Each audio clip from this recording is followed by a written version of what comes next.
Good evening and welcome to the regularly scheduled meeting of the Board of Estimate and Taxation for September 10th, 2025. My name is Steve Brandt. I'm the president of the BET. Before we begin the meeting, I'd ask the clerk to read the friendly reminder to the people who are participating in this meeting about the speed of their diction.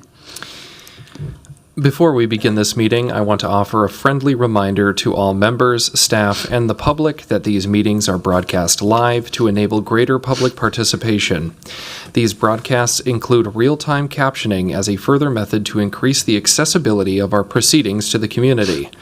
Therefore, all speakers need to be mindful of the rate of their speech so that our captioners can fully capture and transcribe all comments for the broadcast. We ask all speakers to moderate the speed and clarity of This time I'll ask the clerk to call the roll so we can verify the presence of a quorum. Commissioner Fry is absent. Abene. Present. Payne. Present. Chugtai. Present. Vice President Priest-Stinson is absent. President Brandt. Present. There are 4 members present. All right, we have a quorum, and I just want to note for the record that Vice President Priest-Stinson had surgery today, so she has a very good reason not to be here. I will now offer an acknowledgement that we meet today on land that historically has been under the domain of the Dakota and Ojibwe peoples. I will now proceed to our agenda, a copy of which was posted for public access to the city's legislative information management system, which is available at lims.minneapolismn.gov. Board members, the agenda for today's meeting is before us. We have a motion to adopt. So moved. Is there a second? Is there a second? Second. We have a proper motion before us. Is there any discussion? Seeing none, all those in favor say aye. Aye. Opposed, say nay. Okay, the ayes have it. The agenda is adopted. Next is the acceptance of minutes from the August 13th meeting, 2025. May I please have a motion to accept the minutes? So moved. Is there a second? All right, we have a proper motion before us. Is there discussion? Seeing none, all those in favor say aye. Aye. Opposed?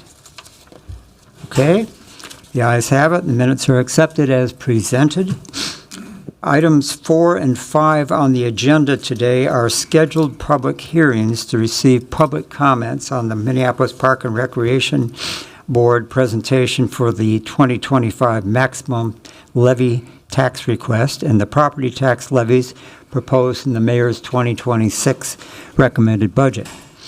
Before the public hearing, we will hear both presentations in the agenda order, and then we will open the public hearing portion.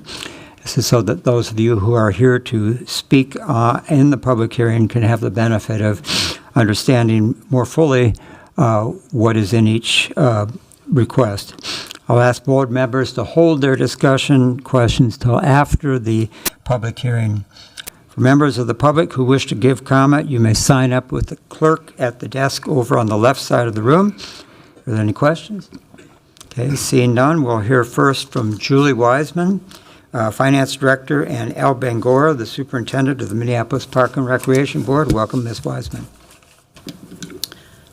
Good evening, President Brandt and board members.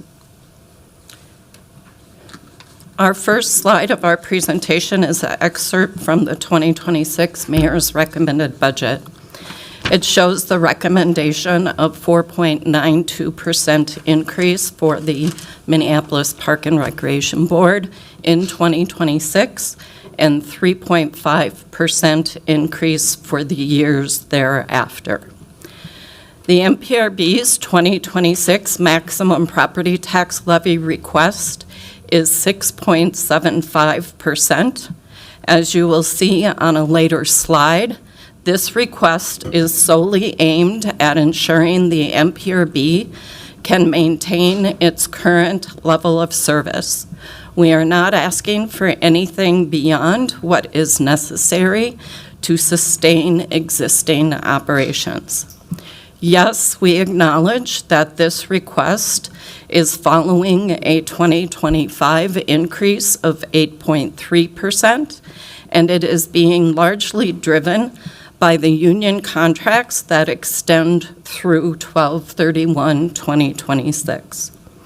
While the 2025 increase was 8.3%, it's important to note that over the past 10 years, the MPRB's general fund property tax levy has grown an average of 5.6% per year.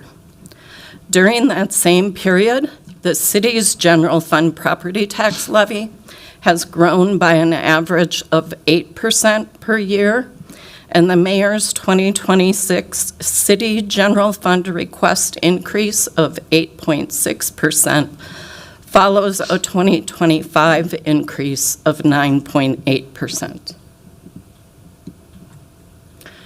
As I noted last year, the MPRB has begun to see growing differences between its financial forecasts and the funding recommendations from the mayor and city. We recognize that ongoing dialogue and collaboration between both bodies will be essential to bridge these differences and support the long-term sustainability of MPRB services. This chart provides a breakdown of the 4.92% increase recommended by the mayor. The MPRB is grateful to the mayor for increasing our funding recommendation by almost $3.2 million to support wages and fringe benefits. Combining this with the $260,000 investment in youth, this increase provides full support for our current MPRB employees. And again, we are grateful for the mayor's recommendation. The remaining $964,000 partially supports the remaining requests of the MPRB. The 4.92% increase for the park board is a 0.87% increase to the total city tax. This chart provides the breakdown of the 6.75 maximum property tax levy increase passed by our Board of Commissioners on July 16, 2025. The first line of $3.4 million for wages and fringe benefits is fully supported by the mayor's recommendation. The remaining line items total just over $2.6 million and are partially supported by the mayor's recommendation.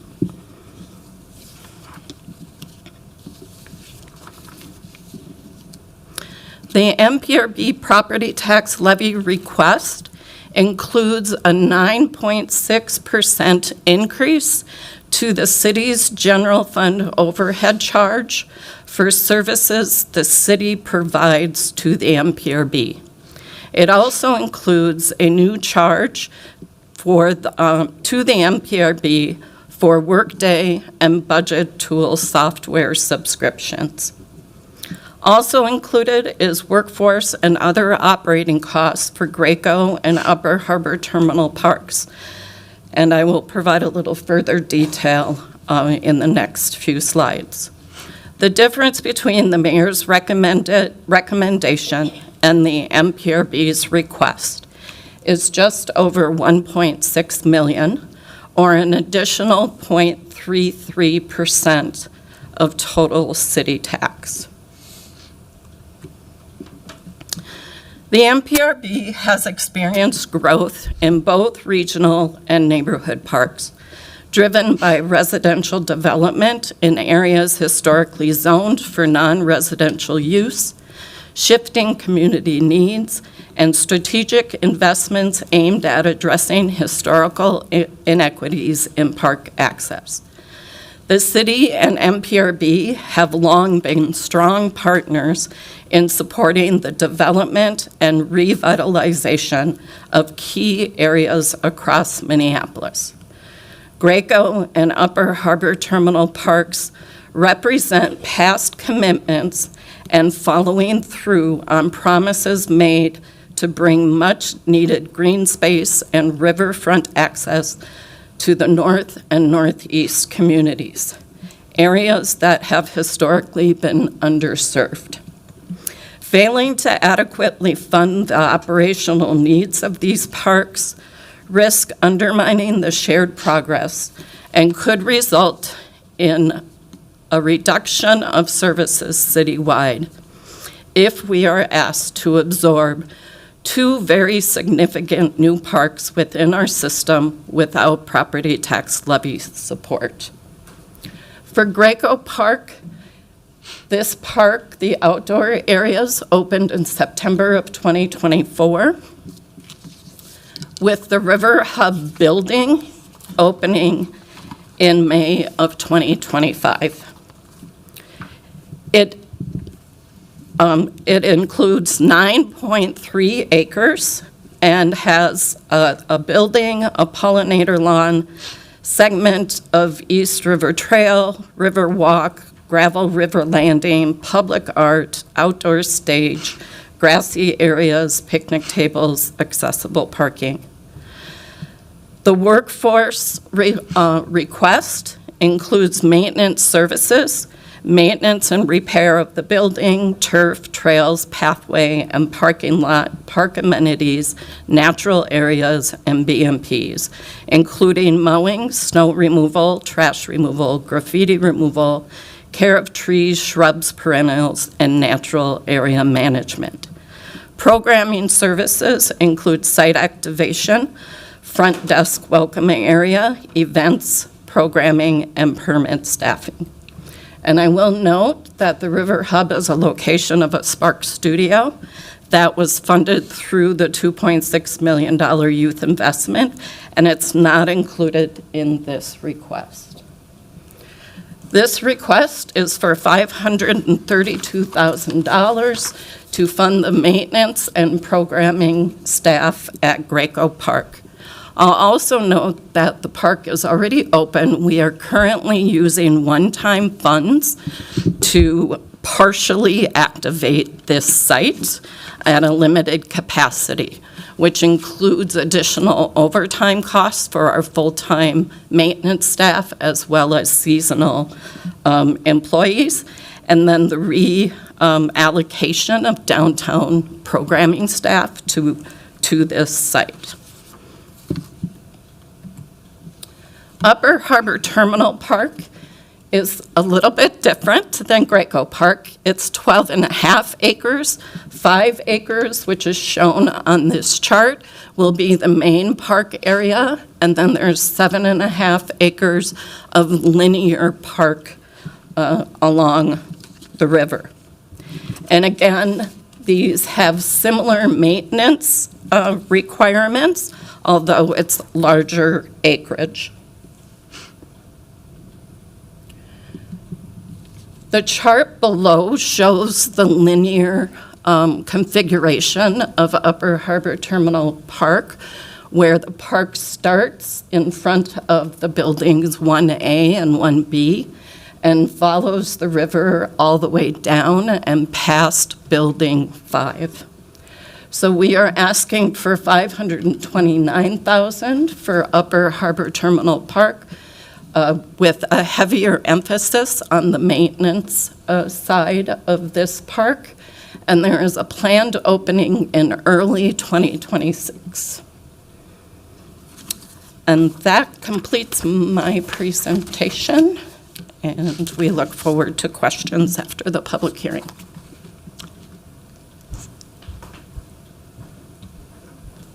Thank you, Superintendent Bangor. Do you have anything to add?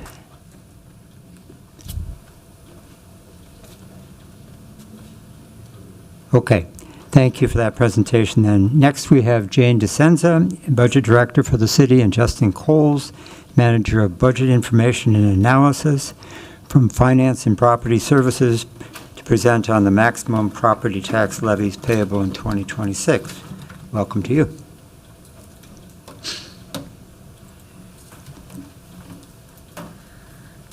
Good evening, President Brandt, members of the Board of Estimate and Taxation. Jane DeSenza, the Budget Director.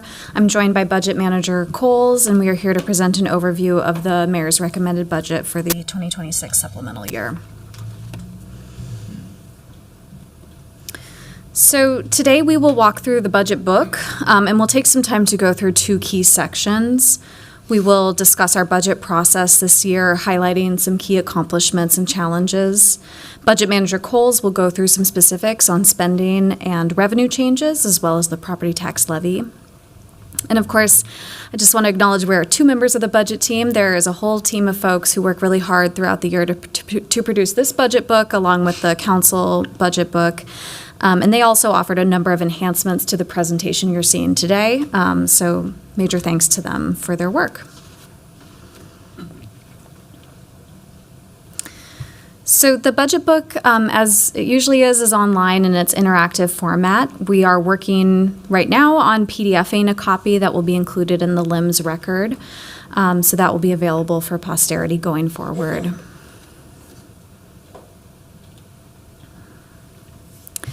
We make refinements to the budget document annually based on feedback from our colleagues, from the public, and from the Government Finance Officers Association, who reviews our budget annually.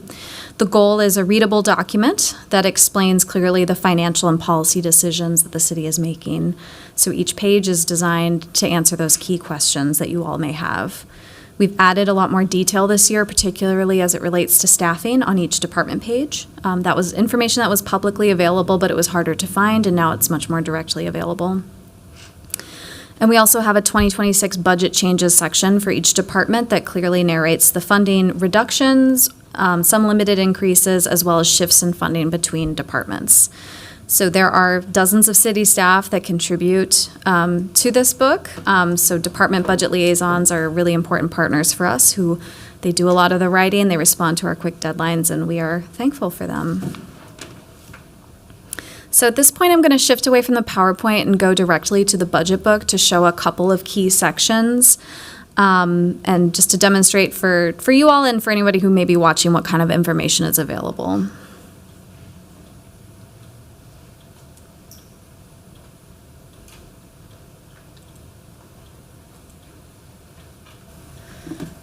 So navigating to the city's website, which is linked on the budget book slides, you'll see that there is a 2026 Mayor's recommended budget alongside the current adopted budget that we're presently in. So we'll click into the Mayor's recommended budget. And you'll see that there's a lot of resources here. So first off, there's a navigation pane along the top, along with an instant translation option. And then we're down into the main table of contents. So there's a lot to look through here. But the first place for most people, I think, is the budget in brief. So this is really the summary of the summary. We also added a plain language version this year. That was an idea from one of our team members, and we're happy to include that.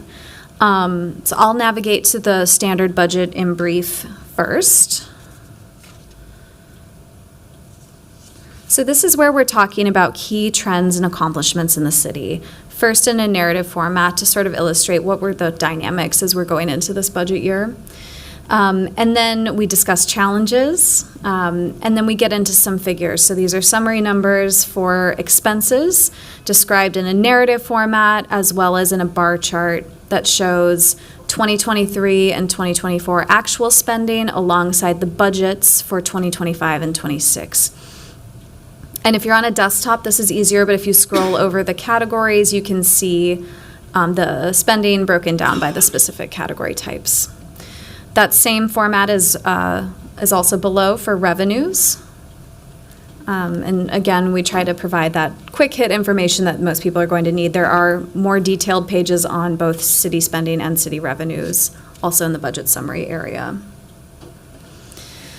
Next, we discussed the property tax levy. So you already saw an excerpt of this long-range financial plan table. So all of those levies are shown here for clarity, as well as some discussion of how we did the budget process. A little bit about how that levy impact breaks down for an average homeowner. And then some more about the general fund specifically, since that is the fund that's most directly tied to property taxes. So below, you'll see a revenue versus expenses table for the general fund specifically.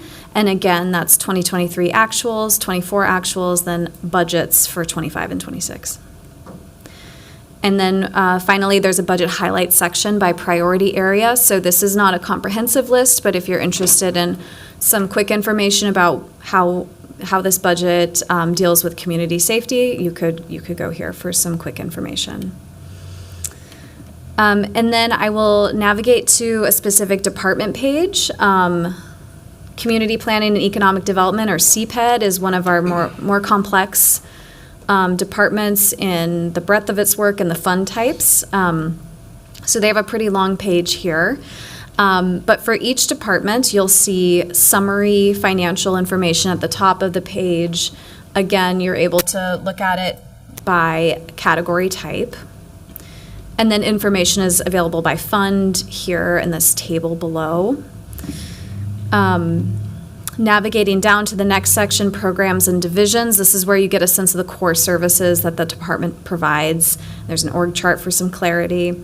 And then there are some lengthy discussion about each of the different programs within those departments. So you can see the dollar amount associated with them, and then a little bit more about what they do, the services they provide, and racial equity impacts that they describe for their work. So I'll navigate now down to the budget changes section. You can see CPAD has a lot going on. So in 2026, we kind of streamlined this section. So there's a summary up top that tells you, for most departments, it's just a reduction dollar amount. For CPED, they have some other specifics. So there's some increases and then some shifts between funds, between departments. But all of the changes are narrated here with a description of the change, a discussion of the equity impact and service impact, as well as performance. So that is all narrated here for each department. And then next, there is staffing information. We've added a lot of detail here. So the idea is that you can go to each department's page and see first, what is the net change in their FTE count in the budget, and then each bullet point should describe why that's happening. So it could be that they moved positions between departments, or they used some of their non-personnel dollars to add a position instead, or it's being recommended by our policymakers. There are also budget FTE count tables broken down by the fund, by the specific program area, and then by the job title. So that should make it easier for people to see changes year to year. And then finally, each department now either has an Outcomes Minneapolis dashboard or an impact story, and so this performance management section for each department links to those items. So those are two key pieces of the budget book that I wanted to make sure everybody was conversant in, since it's will be important as you navigate this document and make your decisions about the maximum levy. So I'll go back to the slide deck now.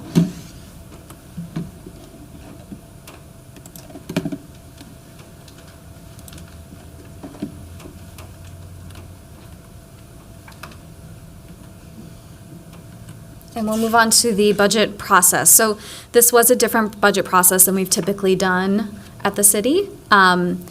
We began it in early January, just a few minutes after we published the biennial budget that was adopted in December. So we begin the year typically with the mayor, briefing the mayor on the outcome of the adopted budget and the levy situation that we're anticipating going forward. We're usually highlighting some trends, noticing if there's going to be any revenue changes that we should be addressing. January is also when we begin building some big components of the budget. So the capital budget process opens up in January with all of the capital departments and the park board submitting capital budget requests. Our internal service providing departments are also submitting their funding scenarios, including any proposed changes at that time. And we also begin working with HR to make sure we have the best possible personnel data so that we can build the personnel component of the budget. In March of this year, we disseminated the mayor's budget message to departments to give people an early sense of what they could expect, even though things were preliminary still at that point. And then by the end of March, we're locking in the internal service charges and the workforce processes. So when we talk about personnel budgets, they're as of March of that year. So it is a snapshot in time. At the end of March and early April, CLIC, our Capital Long Range Improvement Committee, is beginning their work. So they're meeting weekly to assess all of those capital budget requests that came in earlier. We're also reforecasting our revenues. So working across the enterprise with subject matter experts to refine our projections. In April, departments received more detailed budget instructions from us about what they needed to complete and how, and we gave them guidance this year. For most departments, it was about a 1% budget increase. Departments were also asked to look at their mandated or non-mandated functions to help guide their work. In May, departments submitted those budget scenarios to the finance department.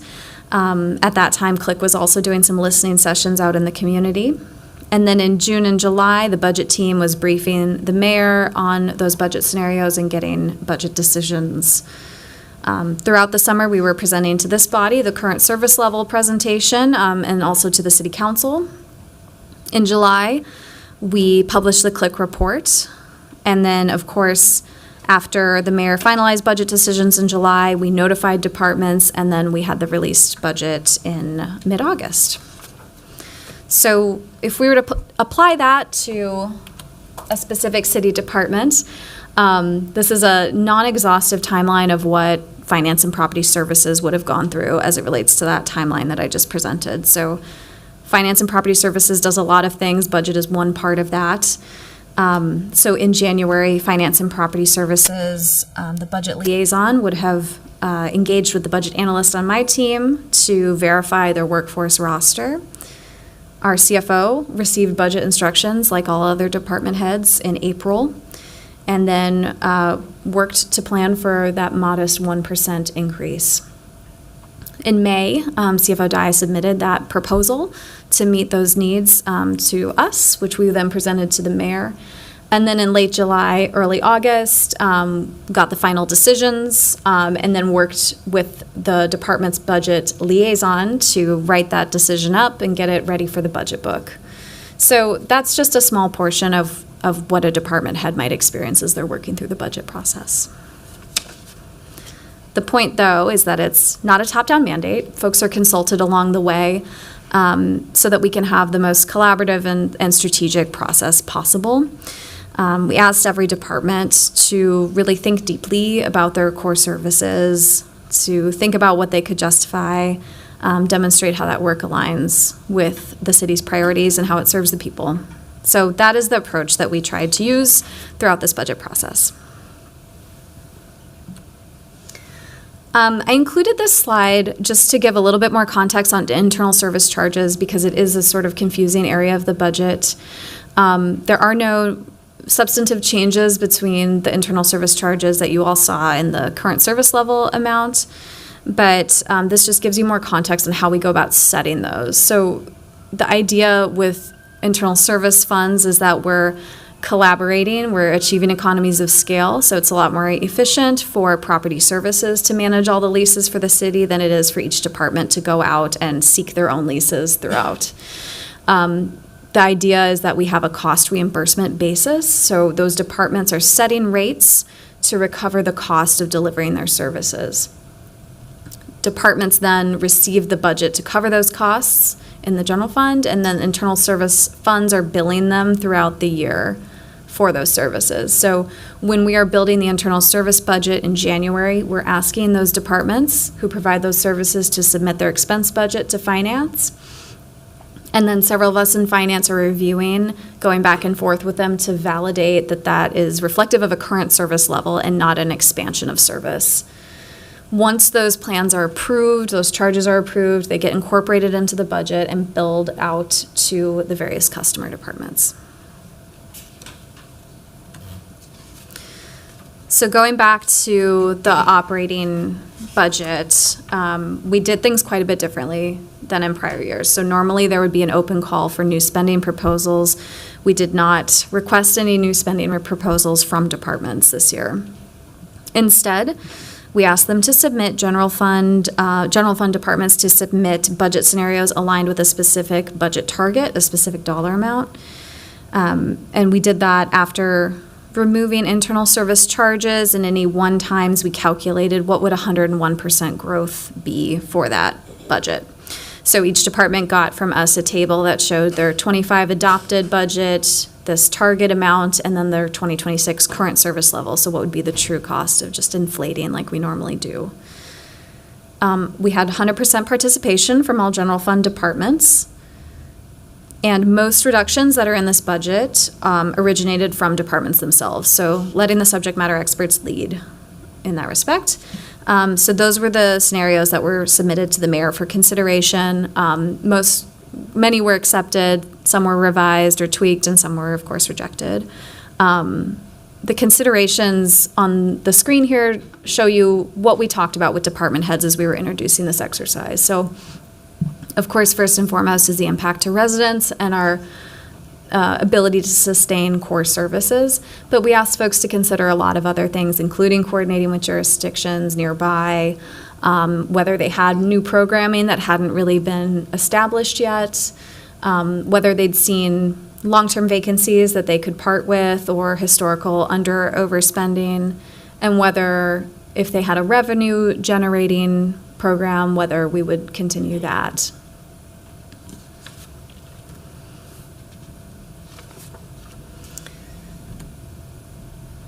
So what you see in the mayor's recommended budget are a few major savings strategies. So first off, administratively, we adjusted our assumptions for vacancies.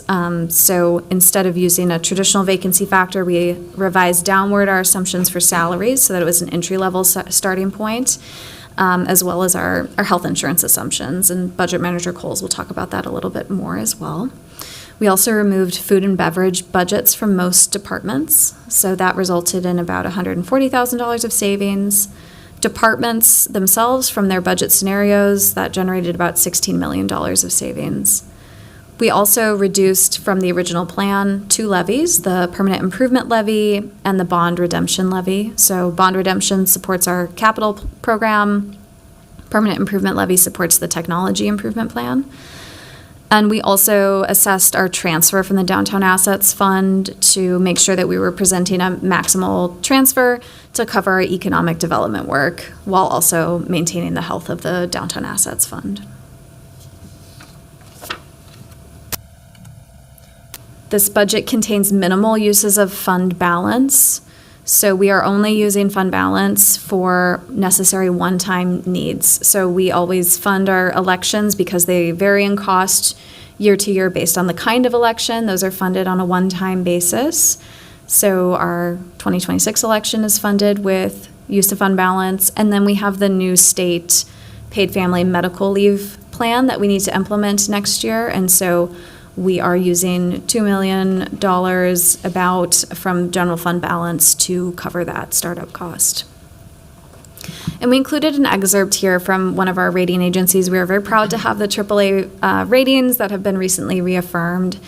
But they did note in the S&P Global rating that if the city were to draw down our reserves more quickly than planned, that might induce them to reconsider that AAA rating. So this is something that we are mindful of as we presented this budget. And then we also just wanted to note, of course, we are not the only jurisdiction that has ever had to navigate trying to reduce the levy. And so we looked to GFOA, the Government Finance Officers Association, for some guidance. And so this slide and the next slide are just excerpts from some of their documents, which are cited here for your reference. But some of the best practices that they identified were to demonstrate early behavior changes, delaying and canceling events that aren't truly essential, cutting back on discretionary items, maybe looking at delaying purchases for major items. And they did not recommend across-the-board cuts. That was very clear in the literature, and so we avoided that as well. Across-the-board cuts, say applying the same percentage reduction to each department, can be really disconnected from priorities and can exacerbate inequities throughout the city. So that's one reason why we stayed away from that as a strategy this year. They also did not advise that jurisdictions put forward wage reductions or early retirement incentives, things that could harm your workforce and morale. And of course, they would not recommend long-term borrowing without a repayment source, and neither would we. So moving on to some accomplishments and challenges that sort of framed up the process for us this year. So as we've just discussed, we're proud that we implemented a department-led budget target exercise to temper growth. There is still levy growth in this budget, but it is not at the level that it could have been. There were subject matter experts that were at the forefront of these proposals, and we invited departments throughout the process to apply a critical lens of their mandated functions and their existing programs and services. As we've talked about, we've made more enhancements to the budget book. The goal is always to increase transparency and the connection with the public. We continue to work collaboratively on revenue projections, making sure that we are getting better at those every year. And finance as a whole can take credit for that bond rating being affirmed. It's a lot of hard work by a lot of people. And what that means for the budget is that we can have the capital improvement plan can continue to see spending growth without needing to increase the levy above the plan. The banking investment and debt team also recently had a successful bond sale, which enables us to keep going on the CIP. And we also continued our efforts to do more public engagement. So there's a couple of pictures on here of us out in community, tabling at Community Connections, and also taking the Capital Long Range Improvement Committee members out to various sites. So we went and toured the sewer system, the traffic management facility, and some of the bridges. The idea here is just to make the budget more accessible for CLIC members to understand in a more tangible way what they're ranking, and also just to facilitate good discussions with folks on the inherent trade-offs that are part of budgeting.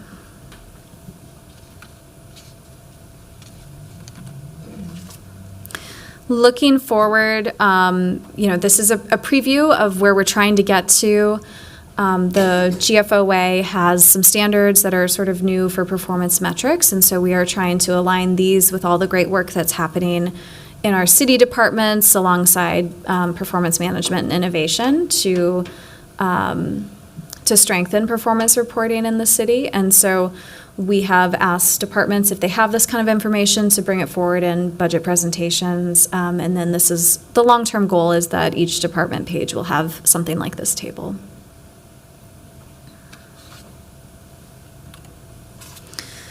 Of course, the key challenge in starting this budget was the property tax levy starting point. So starting with a double-digit levy was, we knew, too high a burden for residents, especially as we're seeing that burden shift from commercial to residential properties.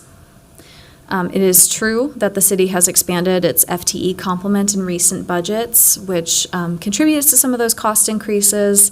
This year, we constrained FTE growth. Any growth in FTE is largely offset by reductions to non-personnel budget lines, and some other positions were shifted off of the general fund to alleviate some strain. We do still operate under the terms of the settlement agreement, so there are required outcomes both on the capital and the operating budget side, and that includes personnel, of course, as well as new facilities. We are implementing in 2026 the new paid family and medical leave plan, and that was a lot of work between HR, finance, OPS, to figure out how to do that in a way that was cost effective. We are in this post-recovery phase as it relates to economic activity, especially downtown. And so while we are still seeing growth, it is not skyrocketing growth like we saw those first couple of years after the worst of the pandemic. And of course, we are dealing still with the uncertainty with federal funds going forward, as well as the increasing cost of materials due to tariffs. And at this point, I will transition things over to Budget Manager Coles, who will get into a lot more detail with you.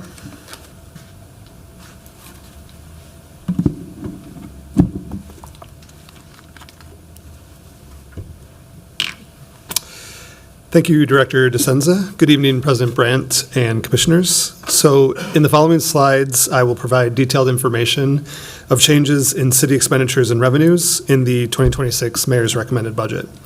This section will specifically highlight the differences between the current service level presentation that was finalized in June and the recommended budget released in August, with a focus on total citywide spending and revenue adjustments.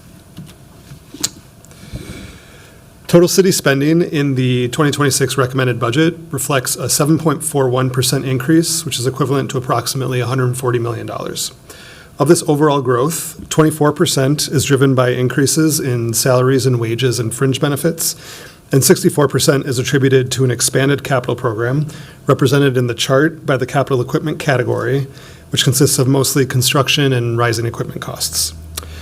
In response to compounding levy pressures driven by double-digit FTE growth since 2022 and the plateauing of non-property tax revenues, strategic decisions were made to temper expenditure growth, including a $5 million reduction in nonprofit contractual services, a $3.7 million reduction in overtime costs, and a $3 million reduction in medical and dental premiums, which was driven by vacancy assumptions as well as changes in incumbent employee selections year over year.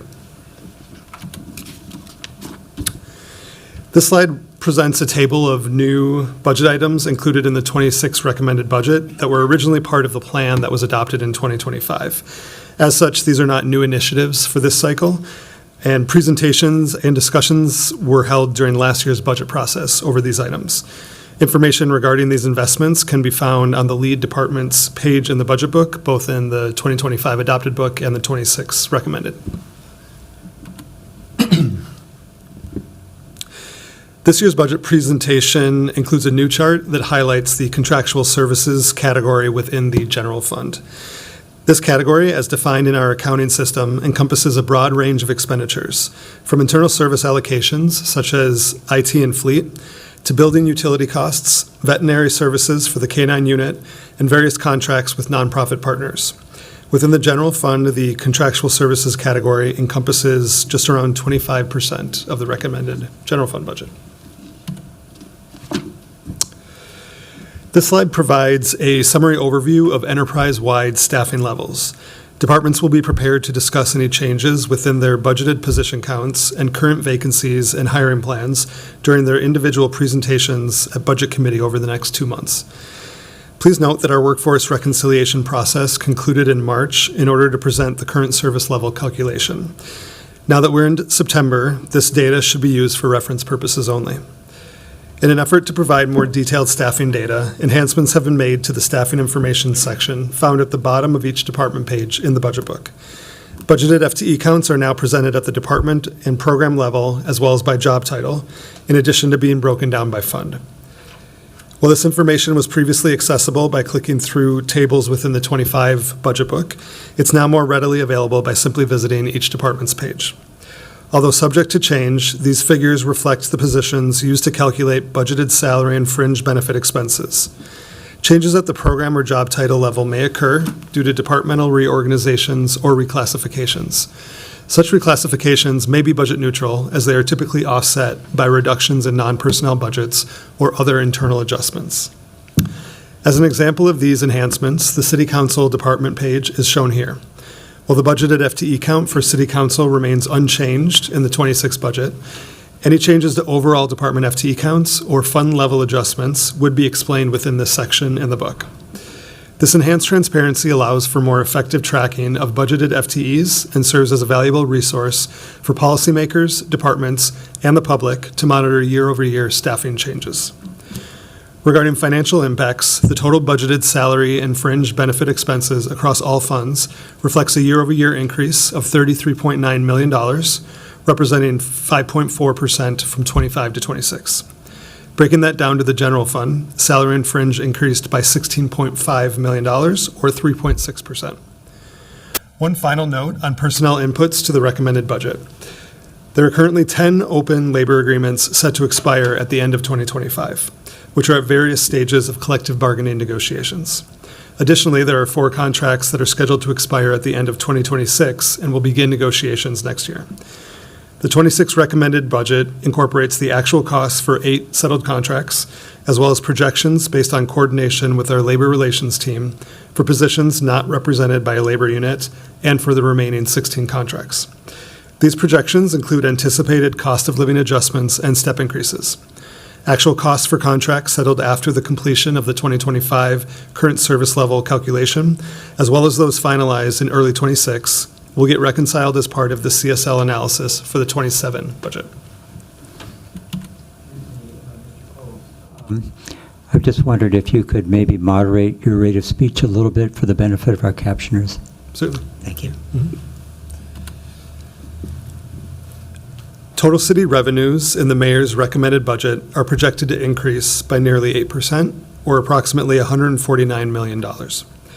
Key revenue category changes include charges for services and sales, which are increasing by 5%, intergovernmental revenues, which are increasing by 36%, and that's driven largely by a $34 million U.S. Department of Transportation grant for the Minnehaha Creek Bridge project.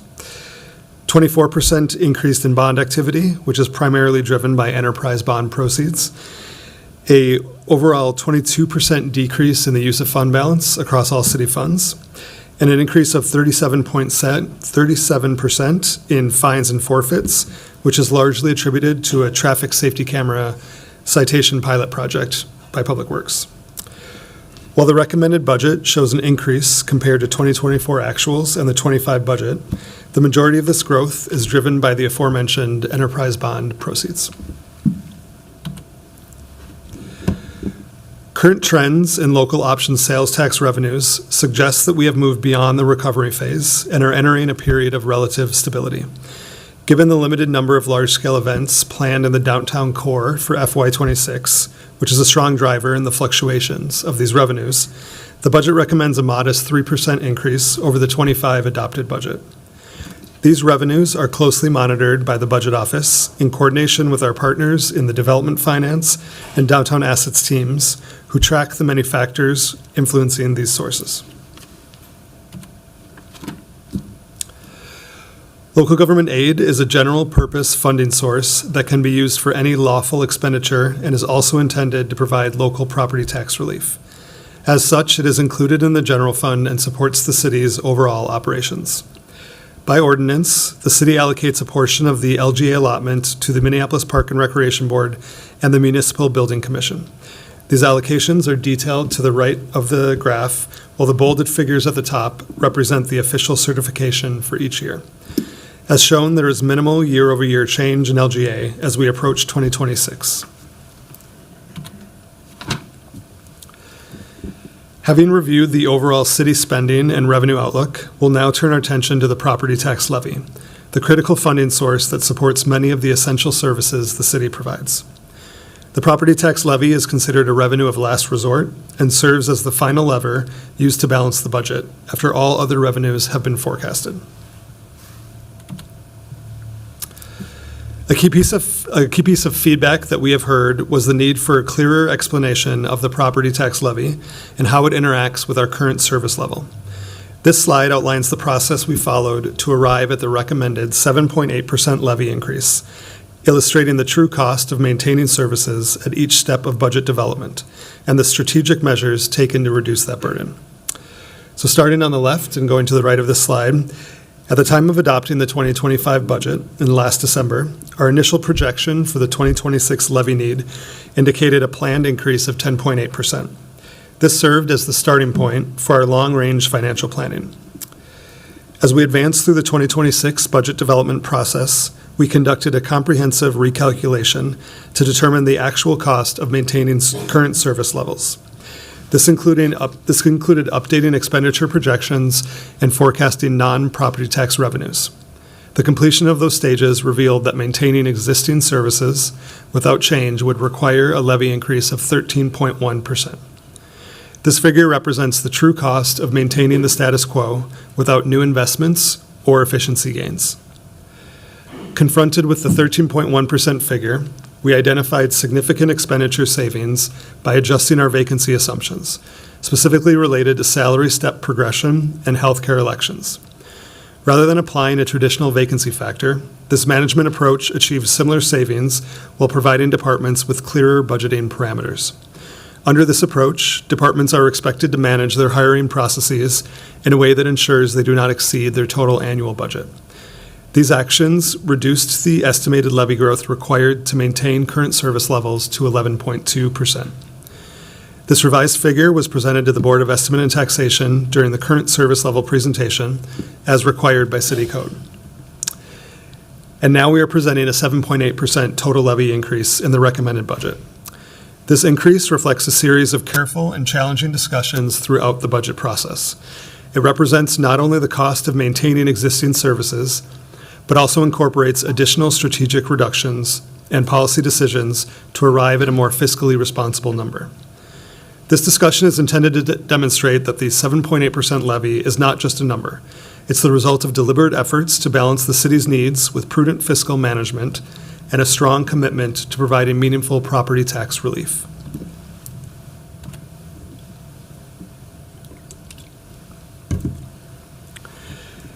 This is a table that we present at key touch points throughout the budget development process and is composed of several individual levies, each supporting a different aspect of city operations and services. The orange box on the slide highlights the recommended total levy for 2026, reflecting that 7.8% increase over the 2025 adopted levy. For long-term financial planning, we project costs through 2031 using known wage growth data and internal service charge assumptions to inform those future years. For a breakdown of the components that make up the total levy, the general fund supports most city operations. The levy for the general fund is increasing by 8.6% in 2026, primarily due to projected growth in personnel costs and internal service charges, coupled with general fund non-property tax revenues slightly decreasing year over year. And this has been creating an increasing reliance on the levy tax to fund operations instead of non-levy revenues. The Park Board is showing a 4.92% increase, which is driven by wage and fringe benefit adjustments submitted by the Minneapolis Park and Recreation Board over the summer. This is below the initial request that we received of 7.15%, and now, as mentioned earlier, a 6.75% request. The bond redemption levy supports the repayment of debt for capital projects and is showing modest growth. Notably, this levy has decreased by over $1 million from what was adopted in the plan last year due to increased capacity within our bond program, thanks in part to the city's strong bond rating. The permanent improvement levy is what funds the city's technology improvement plan, and that has also been reduced from what was planned in 2026 to help mitigate overall levy growth. Pensions and teachers' retirement are remaining relatively flat, with sufficient funds levied to meet obligations and to maintain the health of those funds. The Municipal Building Commission is also remaining consistent with our financial plan, providing partial funding for MBC's total operations. The Board of Estimate and Taxation's levy is also remaining consistent with plan, although future years may require increases to fully fund the board's operations. Finally, the Minneapolis Public Housing Authority is steady at $5 million, and there's additional support for MPHA elsewhere in the city's budget. Looking ahead, this body is scheduled to vote on the maximum property tax levy next week on September 17th, and we will certify the final levy to the county on September 30th.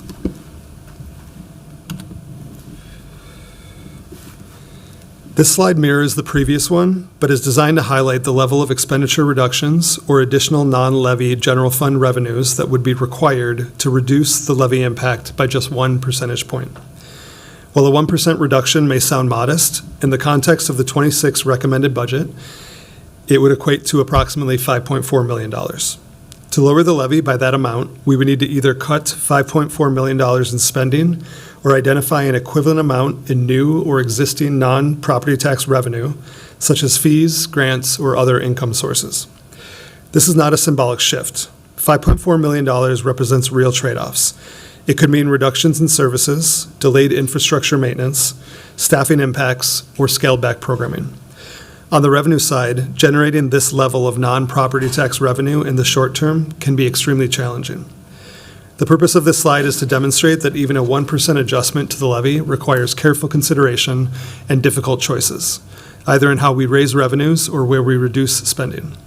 It's also intended to serve as a reference point for this body as we continue in the budget development process and work towards finalizing the budget. This slide provides a breakdown of how property tax dollars are allocated across city services using a medium value Minneapolis home as an example. With a 7.8% recommended levy increase, the estimated annual property tax bill for such a home would be approximately $2,272. Here's how that amount would be distributed. $655 supports general government services, including city administration, 311 and 911 communications, and city planning, amongst others. $500 would go to the Minneapolis Police Department, $393 to Parks and Recreation, $271 would be allocated to capital projects and debt service, $210 to the Fire Department, $165 would go to Public Works, covering essential services such as street maintenance and snow removal. $57 would be allocated to pensions and retirement obligations. And finally, $21 would go to support the Minneapolis Public Housing Authority. This breakdown highlights the broad range of services supported by property taxes, from public safety and infrastructure to housing and long-term obligations, and illustrates how each tax dollar is allocated across city services. As we've seen, the property tax levy funds a wider range of essential city services.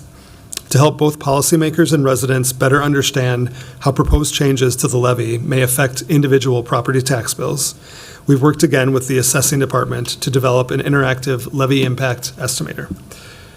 This tool allows users to input specific property values and see how different recommended levy scenarios could impact their tax bill. It's designed to support data-informed decision-making and enhance transparency as we move through the budget process. This tool is live linked in the budget book as well as on the assessor's website. The Property Tax Levy Impact Estimator is a user-friendly dashboard designed so users can select their property group, ward, and adjust the percent change in the levy to see the corresponding impact. In this example, we're looking at a citywide residential homestead property with an 8% levy increase applied. The table below shows the estimated tax impact across a range of market values, while the map at the top illustrates the relative impact by ward. Please note that the tool adjusts levy changes in 0.5 increments, balancing usability with a reasonable level of granularity for broad analysis. In this view, a home valued at $333,000 would see their bill increase by $242 year over year. These figures are estimates, as some components of the final tax calculation, such as assessed values and state aids, are not finalized until later this year. Now that we've concluded with the financial overview, I'll close by reviewing the upcoming key milestones in the budget process. This will guide us through the remaining months, identifying opportunities for public engagement and resident input and timely adoption of the final budget. We're here tonight in September presenting the budget overview for the recommended budget. Department budget presentations will begin to the Budget Committee on the 15th of September, going through October 27th. The setting of the maximum property tax levy will be next week on the 17th. And there will be the first of 4 public budget hearings where residents can provide their input on the 19th. The month of October will be generally taken up with those department budget presentations, as well as the second public hearing. The third public hearing will be in November. And then finally in December will be the final public hearing, as well as budget adoption on the 9th. And that concludes our presentation. Thank you for your presentation, Mr. Coles and Ms. DeSenza. I should ask the clerk, do we need to, before we open the public hearing, should we receive and file these presentations? Okay, they will be received and filed. We now come to the public hearing portion of our meeting. As a reminder, if you'd like to speak, there is a sign-up sheet over on the left side of the room by the clerks. I remind speakers to be mindful of the rate of speech so that our captioners can fully capture and transcribe all comments for the broadcast. Members of the public will be allowed up to 2 minutes to offer your comments. Before giving your testimony, please state your name for the record when you come up to speak. I will now open the public hearing, and the clerk informs me that we have so far 6 people signed up to speak today. We will begin with, is it Dan Edmonds? Welcome.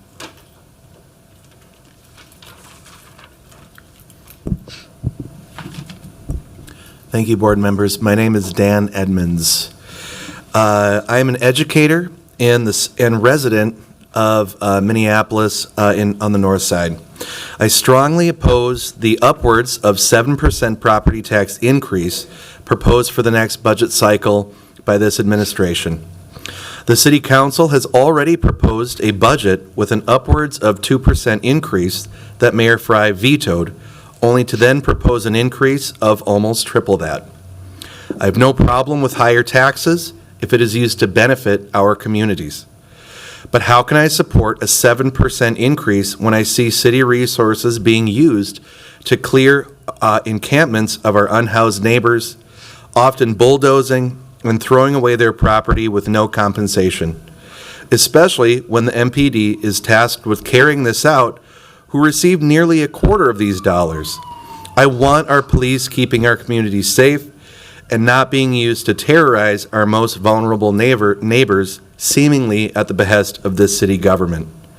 How can I support the increase when people like Lisa Goodman make over $165,000 a year while threatening to withhold DFL donations unless a democratically endorsed candidate for mayor has their endorsement revoked, seemingly undermining the will of Minneapolis voters? Additionally, Goodman holds a job that she herself helped to create in this administration and thus may have a stake in maintaining this current administration. We pay for that salary, and I do not want my tax dollars going to those who would subvert our democratic processes for seemingly personal gain. I wanted to fund things that can help our community thrive at a time where every single Minneapolitan is getting squeezed by inflation, tariffs, corporate greed, and a desire to maintain the status quo. Thank you for your comments. Our second speaker will be Billy Menz from Ward 1.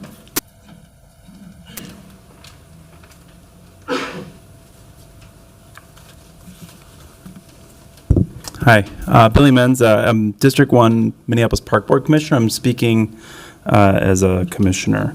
I'm asking the BET to strongly consider and the Graco Park and Upper Harbor fully implemented systems that the Park Board has presented. I think that I really appreciate the mayor's budget and how they supported workers and worked with the Park Board in order to make sure that workers are taken care of. I think that that's been consistent between the city and the Park Board. The Graco Park specifically and Upper Harbor terminals are opportunities for us to sort of move forward in this time where we need new revenues and new property tax.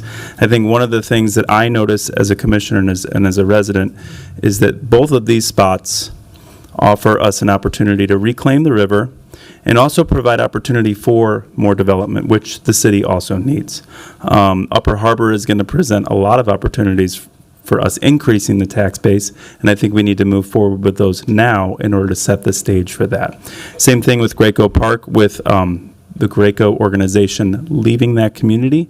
There's opportunity for growth and revenue development through property tax or corporate tax, and we need to make sure that the parks are settled and staffed in order to make sure that that growth is possible in the future. So please support the Upper Harbor and Graco Park funding for the budget. Thank you. Thank you, Mr. Menz. We now have Janelle Beankin, I believe. Okay.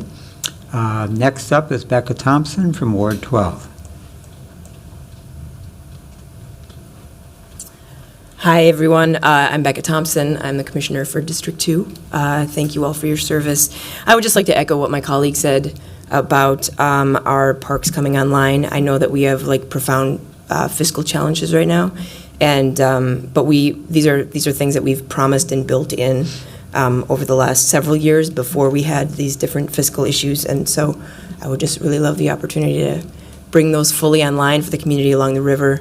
As Commissioner Menz said, it's one in Northeast and one in North that are ready to go. So thank you so much for your time, and I appreciate all the work you do. Thanks. Thank you. Next up is Meg Forney from West Bede-Makaska. Thank you, Chair Brandt, and greetings to all board estimate and taxation members. I'm Meg Forney. I am an at-large commissioner of the Park Board and former president. I've also been a realtor for decades. I am here to urge you to support our system equity investment in our 2026 budgeted levy, specifically to support the activation of our Graco Park and Upper Harbor activation is key. Leaving these parks fallow will have grave impacts not only for the neighborhood kids and adults, but deadens adjacent areas. Parks have been described as the irresistible vibe. Where parks are activated, there's actually an economic impact. Look at North Loop, a vibrant community because through our parks, everyone has access to our iconic Mississippi River. Continuing that activation, going above the falls, will stimulate the tax base we are all being impacted by. The company Graco is moving within 5 years and selling their almost 40 acres. They know their property is far more valuable because of their investment in their park, adjacent park. Instead of black asphalt parking lots, the promise is there of immense tax growth for those parcels alone. Our tax base raises and the joy of park users raises because parks raise everyone's vote. Please make these items in our budget your priority. Thank you. Thank you, Commissioner. And next person I have signed up, and last person I have signed up, unless somebody has signed up in the intervening minutes, is Tom Catlett from 4th Avenue South and 7th Street South. Welcome. I don't know what ward that is. It used to be Lisa Goodman's. So I'll start. I just retired 2.5 years ago. Finally, I was able to attend some of these things. I would have been working right now, but I'm finally being able to speak out loud. For those of us who work multiple jobs through our lives at low pay, and we did because we're being good citizens. But now I see it all wiped away. Since 2020, we've just spent and spent and spent, and we just keep on spending. Went through the Hennepin County, and you've had the same thing. I'm declaring a fiscal emergency. You have property, commercial property at twice the rate that's going down. You just lost the AMX building or whatever, 97% less than what they paid for it 5 years ago. Look at the property taxes you lost. You can't make it up. You're playing Monopoly here with us. But you'll just get it from us. So I'm going to raise the property tax. So in my 2.5 years on my pensions that don't go anywhere, I've already lost 12%. I might as well die next year because I won't have any money the way inflation goes up and everything else. We're in a fiscal emergency. That means you chop because it's projected from your own evidence that it's going to be above 2% for the next time. We don't have any more money. So stop it. I guess you'll drive people away. I'll be driven away eventually or whatever. But that's not the way you want to do it, do you? And I talk. Even before 2020, I talked to the mayor's office, talked to Lisa Goodman. But nobody wants to listen. Nobody ever wants to chop. I'm one of those people, I always save, and spend little, because I have to take care of myself, no children, nobody else. Ask the number of people that have prepared for their... Anyway, fiscal emergency. Thank you, Mr. Catlett. Is there anybody else who would like to speak today? All right. As there are no additional people requesting to speak, I'll close the public hearing. We'll now move to the board discussion portion. Are there any questions or comments responding to either public comments or any of our presentations today from board members? Commissioner Payne. Thank you, President Brent. I'm wondering if any from our finance office can speak to the opportunity to leverage bonding for housing projects, and if there are any restrictions in that regard.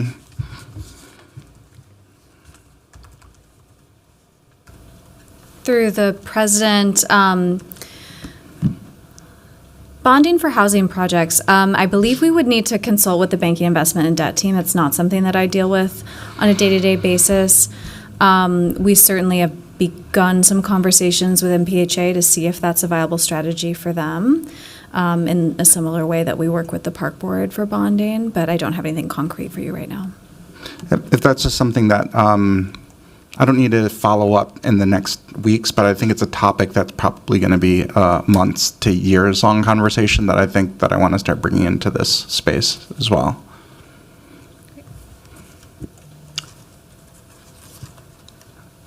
Any other questions? Okay. Well, I'll proceed then. It strikes me as I think about this proposed budget that we were able to take maybe the easier way out for this current year's budget by dipping into budget reserves and also by increasing the amount shifted over from the Downtown Assets Fund to subsidize the general fund.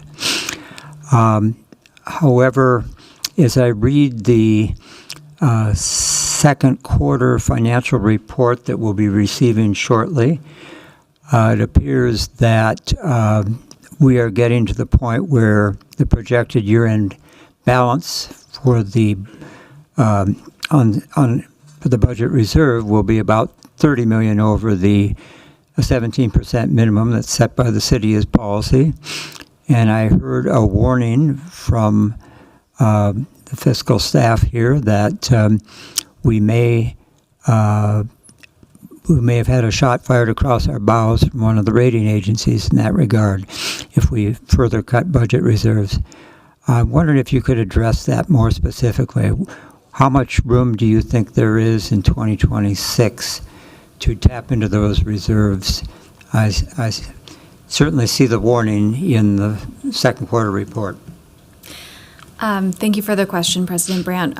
We would not recommend going above what's currently in the recommended budget for the use of those general fund balances for the reasons you spelled out, and also because of the uncertainty around federal funding for our grants for next year. So we want to make sure we're able to be nimble next year if we do have funding interruptions, which is always a possibility. Okay, and could you refresh my memory on what amount of the budget reserve is built into the proposed 26 budget? Sure. Through the chair, it's about $8.7 million. Okay, thank you. Mm-hmm. And is that the main bulwark? Is the reservation of money in the budget reserve beyond that 8.7 million the main tool that we have in our quiver to keep us whole in case the proposed federal cuts do proceed as threatened? Yes, the chair, I think our budget reserves are the main tool in the toolkit. Of course, we budget contingency annually for emergency purposes only. So we try to maintain reserves such that we can respond in the event of interruption. And is that vicinity of, I think it used to be a number of years ago, about 10 million? It's 1% of our total operating budget, so it's closer to 7 at the moment. Okay, thank you. Mm-hmm. The other area that we turn to for this year's budget to try and relieve some of the pressure on property taxpayers was the shift of additional monies to the general fund. And I also note in the report that we will be getting shortly a projection that by the end of the year we will collect less this year than we did in '24. I'll ask whether that has to do with the softening of the Twins attendance downtown or other factors. But it sounds as though that is also not a viable source to continue increasing to subsidize the general fund. Through the chair, we did increase the dollar amount in this recommended budget from the 25 adopted budget by about $3 million. So we think that that is a responsible recommendation. It takes the entirety of the entertainment tax amount, which is the local sales tax that can be spent free and clear. The other sales tax amounts are required to be spent on the downtown assets items and economic development work. And so our process is to comb through the expense budget to see what economic development we can justify, and then transfer that over. And so the plan that we've put forward for that keeps the downtown asset fund healthy for the next 5 to 7 years. But if we were to continue at this rate without, commensurate increases in downtown spending or local sales tax spending, we would run into some issues. I think it's true that, and Controller Hartgrove will speak to that, the collections have not been, I believe we're keeping pace largely with where we were in 2024, so not seeing the growth that we would hope to see. And I'm wondering if further cuts are necessary. Are there cuts that were proposed by the various departments that at this point you were not ready to, the mayor was not ready to recommend that could be turned to if we say lowered this proposed levy by 1%, which would be $5 million, or 0.5%, which would be $2.5 million roughly? Do you have things that are on the shelf, departments proposed, but we're not accepting? President Brandt, certainly at any point, in the budget cycle, cuts can be made. It's just a question of how visible those reductions would be to the public, whether they would result in job losses or massive service cuts. And I think at 1% reduction, we would see some combination of those things. And so certainly there were some budget scenarios that the mayor declined because of those sorts of reasons. I will also say that the targets were something that finance selected for departments as a starting point. And so what departments submitted was an effort to align with the targets that we asked them to complete. I also, I believe, heard a reference to non-property tax revenues decreasing in the city budget. And I asked this question because I had a discussion the other day with the mayor in which he suggested that it was time for the park board to recoup some of its budgetary needs by increasing its fees for programs. Is the city increasing any of its fees or the rate of fees to try and offset the softening apparently here? Yes, President Brandt. So we are seeing some decreasing development revenue. So large-scale construction projects generally would bring in a good deal of revenue for the city, and there's been some softening there, which we track based on the activity in the Planning Commission. We do look at our other revenues, our non-levy revenues annually to make sure that we are estimating those properly. And in the case of fees, the council actually passed a legislative directive to us last year to do a more comprehensive fee study. And so we're just recently signed a contract with an external entity to do that study for us. It will take about 5 months, but we hope to use that study to refine those fees in the future. We have seen that the levy is picking up more of more of the work in our budget. And so we're hopeful that some of the findings of that fee study will be that we can increase some of those fees responsibly. Of course, there are some fees like animal adoption where there's a different policy interest in keeping them low. And so we would never advocate for an across-the-board cost recovery ratio for all fee types. And we've had good conversations with our friends at the Park Board about revenues. I think that we try to talk about the property tax as our last revenue source, the last thing that we adjust, with the greater attention to those non-levy revenues first. I'm wondering if you find fees in need of adjustment, can that be done mid-year to try and capture some additional revenue? Okay. Okay. All right. I hope that my council colleagues will find areas in which revenues can be increased. I also wanted to ask the Park Board a little bit about your presentation regarding particularly Graco and the Upper Harbor Terminal. If somebody could come back.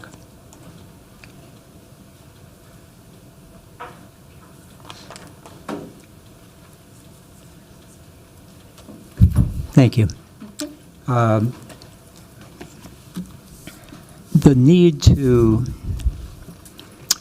ask for money to staff these two parks is certainly understandable, and I would hope that the city would see fit to fund those positions, just the way it presumably will fund the new voting center when that comes online, or any other new city facility. But it also speaks to the difficulty the Park Board rather, has had historically in developing innovative revenue sources for the regional park system. And I'm just wondering, again, is there any progress that you can point to that will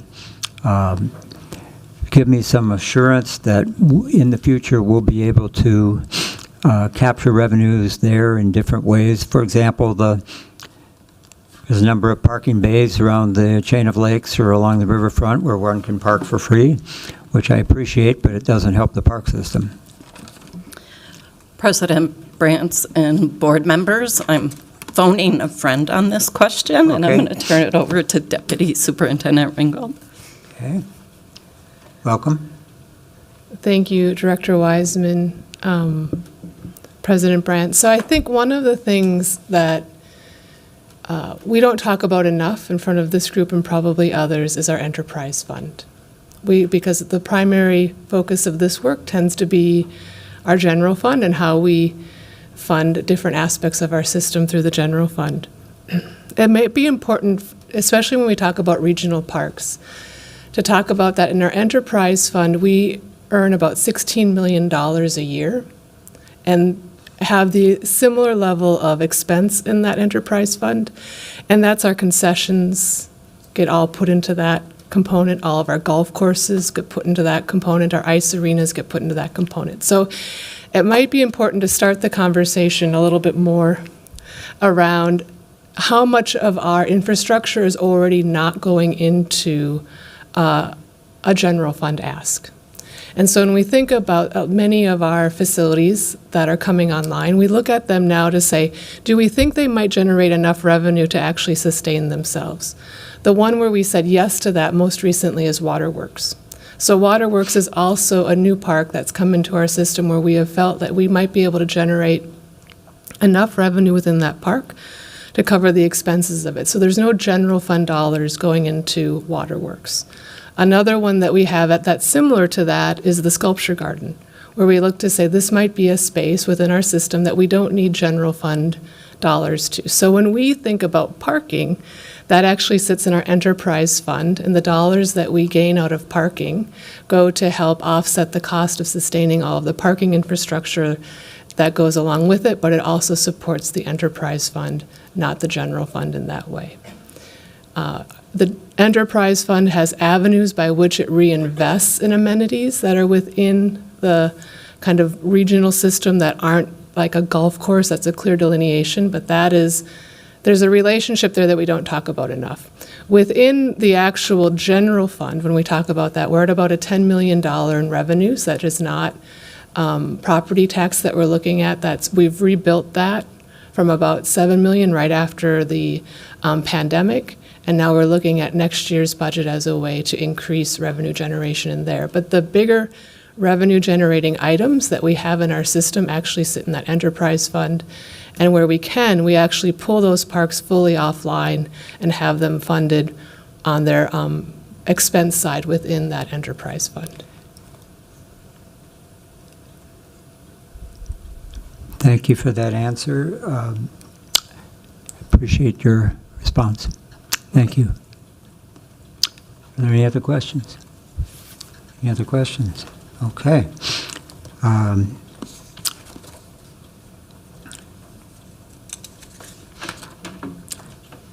So that item has been received and filed, and the next item for discussion is the,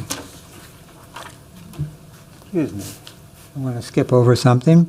We normally have a public comments section at the beginning of our meeting on items that are on our agenda. I'll ask the clerk, has anybody signed up to speak for items that are not related to the levy? Okay. So seeing none, we will move ahead. And the next presentation will come from the City Controller on the Q2 financial results. And George Hardgrove will give that presentation as our City Controller, and welcome to the committee.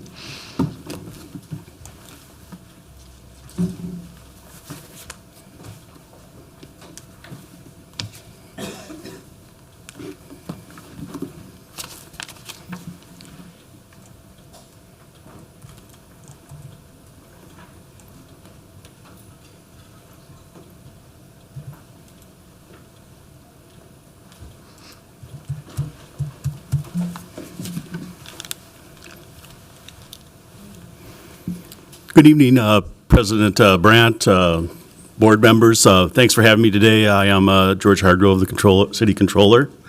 I'm here to talk about the financial status report as of June 30th of this year.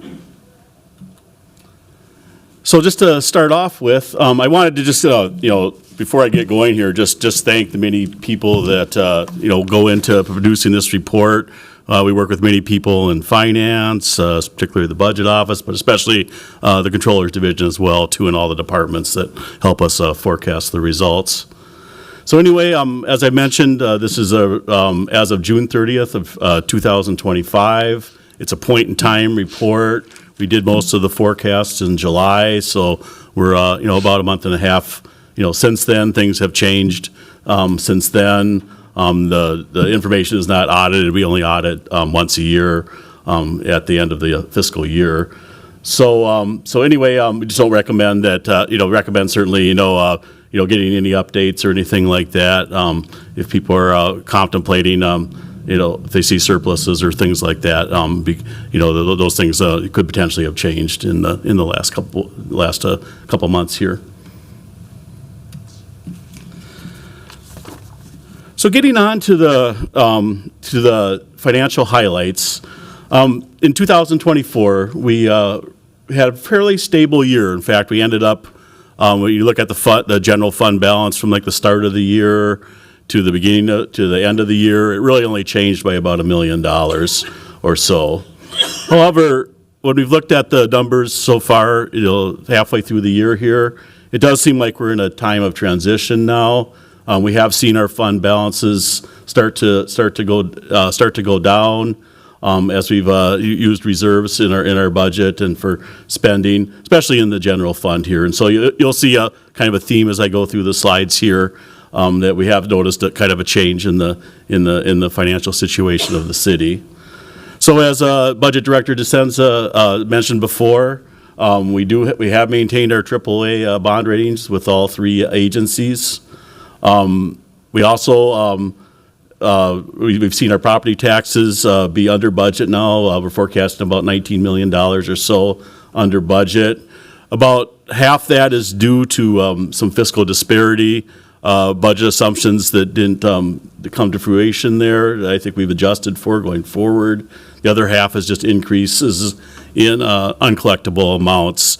And I should note, too, that the budget that you're seeing there is assuming we collect 100% of the revenue, which isn't realistic. It's usually less than that by 3% or so. That's budgeted as a bad debt expense and goes against the contingency in the expenditure side. Another area that we've been looking at is the police and fire department in our public safety area, projected to be about $16 million over budget in 2025. So that's had a material effect on the city financials. We've also continued to monitor what's going on with the federal government. We haven't been hit with any large decreases at this time, but we're looking at, there's a few grants in the health area, possibly emergency management as well, too, that we're looking at. Another concern there is changes in terms and conditions that we've spent quite a bit of time negotiating with the federal government and taking a look at those. So that affects it as well, too. Lastly, I'm happy to report that we did issue the 2024 annual comprehensive financial report on June 25th, which is a couple months earlier than in 2023, and that the city received an unmodified opinion in our audit as well, too. So anyway, moving on. You can see the total book value of our cash investments as of June 30th is about $1,090,000. It's gone down about $22 million from this point last year in 2024. We are meeting our fund balance policies and targets in almost all areas of the city except for a few funds. Self-insurance is kind of a tale of two different sides of it. As far as our short-term cash needs, which our policies are based on, we actually are meeting our policies, but we do have some longer-term liabilities, especially general liabilities related to lawsuits as well. So overall, it does have a negative net position, although we have increased our cash balances there in the last couple of years. Our fleet department is responsible for our capital spending on our vehicles and other equipment. Cash balance is projected to be about $5.5 million as the end of this year, and our target is $6.5 million. So we are seeing that go below our target value. In addition, parking is kind of on the other side. That's been below the target since shortly after the pandemic. However, it does appear to be improving now. So we're projecting it to be about $2.6 million below the target, but we are hoping maybe sometime next year or late next year to get back to the target as the revenue has increased, due to the increases in number of people downtown as well, too. And then finally, our property services department is projected to be about $4.6 million below our target at year end. And so we continue to watch that and come up with strategies to alleviate that and get that back up closer to the target. So moving on now to our general fund. The general fund is the fund that is used for almost all financial transactions unless it's required due to restrictions or if it's part of an enterprise, and we have that or internal services, we have those in different funds, which I'll get to a little later in the presentation. But the general fund, as you heard from the budget office and Director DeSenza, does contain most of the spending and the property taxes and the general revenue that comes into the city. As far as the cash balance, we're projecting that to be at about $174 million at year end versus $234 million at the end of '24. So you can see that's about a $60 million rundown of the balances. If we look at the cash balance as of the end of June, that was at about $15 million versus $58 million last year. That tends to be the low point of cash for the city during the year as we're in the process of booking the first property tax payment from Hennepin County. So that's just kind of another example of things are a little bit less than last year at this time. The final projected 2025 fund balance for the general fund is projected about $149 million. Again, about $60 million less than last year. It does exceed the 17% minimum fund balance requirement, which is about $119 million right now, so about $30 million over. These projections also include the planned use of fund balances. You can see we have a little less than 25 million that was in the original 2025 budget, to come out of the general fund reserves. We also rolled over about 42 million or so in unspent appropriations. A lot of that goes to pay for contracts or work that's underway at the end of the year, and we need to move money to the next year in order to pay for that. Of the 149 million that we project at the end of the year, some of it is restricted for public safety funds in the North Commons Park. So moving on. This slide shows a little bit more of the details here. You can see the general fund balance at the start of the year, 209 million. We're forecasting revenues in the general fund of about 640 million, but spending of about 700 million. And again, a lot of that, the delta there is really due to the use of fund balances and the rollovers of the appropriations. So if you do the math, you get the 149 million that we're projecting to end at. And then if we were to restrict the maximum amount, which we probably won't, but assuming worst case scenario, we'd reserve about 15 million for public safety aid in that North Commons. So that would bring us down to about 134 million in unrestricted balances, which is usually what's measured, by the rating agencies and the like. And so if you compare that to the 119 million or so of our target, we'd have about $15 million left at the end of this year. As we saw in the budget presentation, we're looking at about $8 million for the use of fund balance. We'll have rollovers at the end of the year where we roll over encumbrances into 2026. We will have to look at those, I think, more closely when we get to that point. There's also certainly a lot going on with the economy, a lot of uncertainty going on in the markets. And things are like I say, kind of uncertain at this time on what's going to happen to our revenues, and certainly the downtown asset tax collections and things too that have been running about as planned, but a little bit on the soft side a little bit. So we continue to monitor that pretty well. So moving on, just looking at where the revenues are coming from. You can see, as I mentioned before, the property taxes are about 19 million under budget. You can also see franchise fees and license and permits are under budget as well. And service charges are what's running above budget at present. So again, like I say, the vast majority of his property taxes, that's our biggest single revenue sources in the general fund. Looking at the rate of the collections coming in for revenues, you can see that normally the green bars here are the average of the last 3 years, and then the blue ones are either actual or projected amounts for 2025.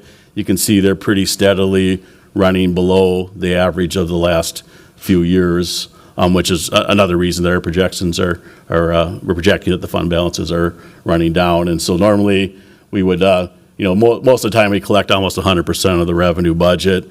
But this year we're down to about 96.6% or so.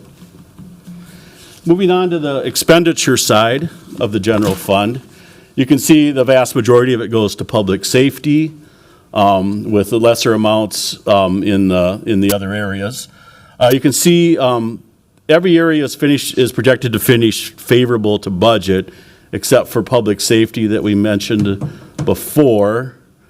And then Public Works as well is projected to be over budget. However, cash-wise, that's not as much of a concern because they're also bringing in more revenue as well, too. So the delta is really only about $600,000. So when you take revenue into account there for Public Works. So that's kind of the surpluses and deficits we have on the expenditure side. Then if you look at the rate of expenditures on the next slide here, you can see that normally we're projecting to spend about 97% of our budget at year end. Over the past 3 years, it's typically been 91.6%. So we normally, like I said before, with revenue, we usually end up getting most or all of the budget. This year, we're not quite getting it. And then on the expenditure side, we normally, maybe have 9% favorable on that, but now we're only projecting it to be about 3% favorable. So again, we're kind of seeing the effects of the fund balance running down. You can see, the blue is the actual, and the green is the green is the average over the last 3 years, and you can see we're kind of consistently, spending a little bit higher than we typically have during that period. So moving on from the general fund, the special revenue fund is generally what we call restricted fund balances. We have to put that in there. For example, like grants and things like that are in there because they're restricted, so we can't, we don't want to leave it in the general fund, so we can make sure it's, spent according to the agreements that we have. So you can see a lot of our special revenue funds are in the convention, Target Center, downtown assets, grant funds, as I mentioned. CPED as well has a number of special revenue fund sources. You can see it's the fund balance, we're projecting about a $24 million decrease in 2025. Cash, we're also projecting about a $30 million decrease. Decrease primarily due to transfers from the downtown assets to the general fund. That's increased in the last year, in this year's budget in 2025. Fund balance in CPED, we did have to write down our land for resale balances due to some things, some errors in the accounting system that we discovered earlier this year during the year-end close process. So that was about $14 million related to Block E, and so that was part of that contributed to about half of the fund balance reduction.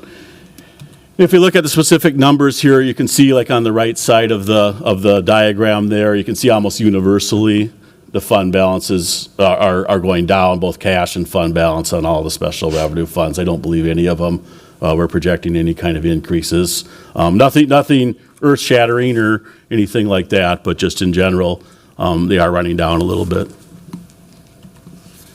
And then moving on to our internal service funds, those are the funds that we use to fund departments that generally serve other departments at the city as opposed to the general public. This includes our engineering, materials and testing lab, which sells asphalt and concrete, mainly to public works. We also test it. One of the bigger ones is fleet, property services. We also have IT, which is under intergovernmental services. That's a pretty big. Then of course there's self-insurance, which is the biggest fund here in the internal service fund. You can see the net position there is increasing about $20 million from 2024, and our cash balance is projected to increase about that same amount. However, almost all that is due to self-insurance, and if we turn the page here, again, if you look on the right side of the chart here, you'll see almost all the balance is going down until you get to self-insurance at the end there, where we have been funneling cash into the self-insurance fund to shore up our ability to pay off liabilities, as well as we'll eventually put that paid family medical leave program in there too, that was talked about in the 26 budget. So again, it's increasing, but only due to self-insurance, money we've set aside. And finally, we get to our last family of funds, which is the enterprise funds. These are funds that are used to sell services and materials to the general public. It's almost all in public works. It includes our sanitary sewer, stormwater, water, utilities, solid waste, and parking, of course, as well, too, are all part of the public works department. CPED also has a small enterprise fund as well, too. You can see our net position is increasing slightly from the 2024 year end. We're projecting about a $14 million increase in the net position, and then cash about a $15 million increase as well, too. This has been probably the most stable area, and is an exception to seeing the fund balances go down. And certainly parking's improved performance has helped a lot as well too. So finally, getting on to our last page here, if you look at on the right side and you see the different departments and their cash and net position, you can see modest increases across the board. Highest increases in the stormwater area. The only decrease is a slight decrease in solid waste and recycling, which we expected.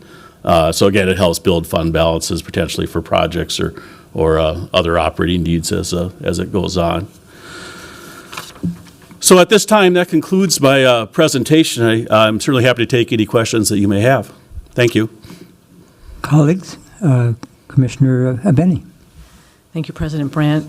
Thank you very much for that presentation. I wonder, something caught my eye, and I just wanted to view it again, if you wouldn't mind. If you could go back, it was toward the end of your expenses piece, right before you went to special revenue. This one? No, one more, maybe. One more? All right. This one. Yeah. I just want to lean in and take a closer look at this, because, okay. Yeah, I think this is interesting to me, too, because of the way the park board is sometimes in the conversation and not in the conversation, and absolutely it should not be in this discussion. It's a separate entity from the city. But I'm just seeing, like, where would the park board, general fund expenditures fall in this graph, in this chart? I would be under the $100 million mark, so anyway. I don't know if, I don't think the park board is included in this. It's not. It wouldn't be, yeah. Yeah, so that's what I'm saying. It's really not on there, but I think this is another way to kind of compare to some of the other expenditures just in the general fund piece, because as you mentioned, the park board's slightly higher than the public works amount here, but the public works department certainly has all those other revenue, enterprise revenue, expense, opportunities. So anyway, I just thought that was an interesting breakdown that was a little different than some of the breakdown we saw earlier in some of the presentations tonight. I just wanted to look at that. Thanks. Okay. Yeah, thank you, Board Member Benny. All right, I have a couple questions. First, for the self-insurance funds, are the liabilities recorded essentially as at their full potential cost, or is there an actuarial figure applied to the potential claimed amounts that reflects actual experience? Yeah, President Brandt, board members, it's based on the latest projections from our legal department. There isn't any probability downgrade that we make on those as well, on that. So it is assuming, that we will lose. Obviously, if a case is dismissed or something like that, then we'll revise our figures going forward. But we generally take a very conservative approach on the liabilities.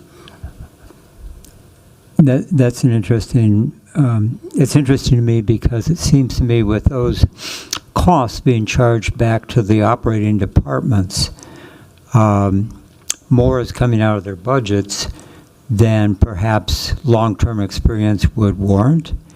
And I wondered if that is an area where the city could find it fruitful to cut back those allocations to reflect actual experience as opposed to simply budgeting them at a worst-case scenario. It would certainly seem to reduce the property tax claim if we did that. No, President Brandt, that's definitely noted. The other side of it would be what if there's new lawsuits or things like that too, so it could work maybe both ways.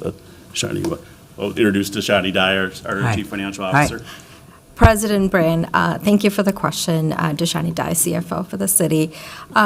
The self-insurance fund has multiple sub-funds, so what Controller Hardgrove referred to are general liabilities through the Attorney's Office for Lawsuits. Beyond that, we also have medical and dental insurance, and those projections are based on an actuarial figure. So, yeah. All right. Thank you for clarifying that. Absolutely. All right.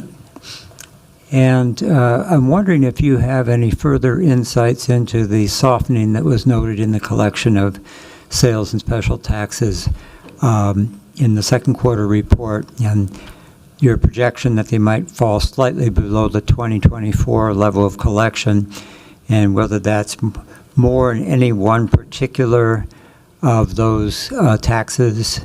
Obviously, the sales tax is a large one, but we have a multitude of smaller special taxes.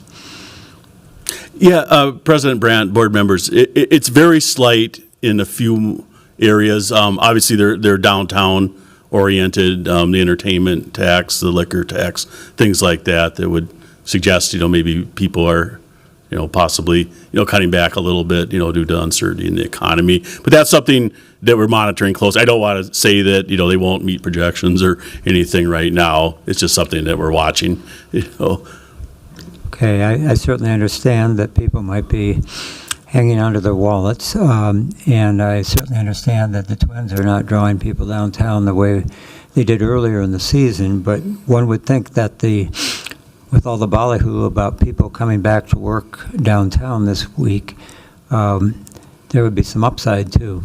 But your job to make the projections, and I appreciate the insights.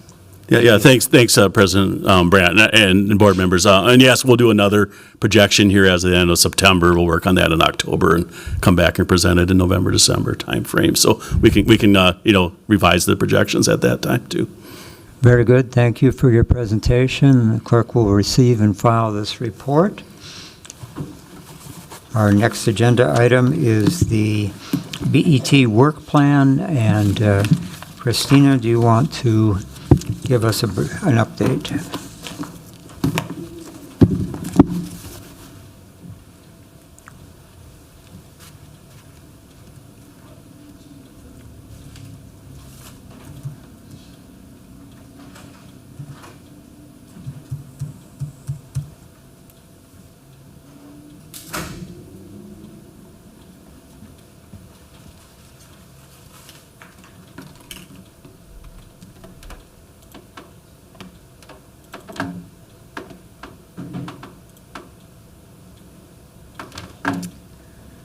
Good evening. My name is Christina Keiderling, Senior Advisor to the Board of Estimate and Taxation.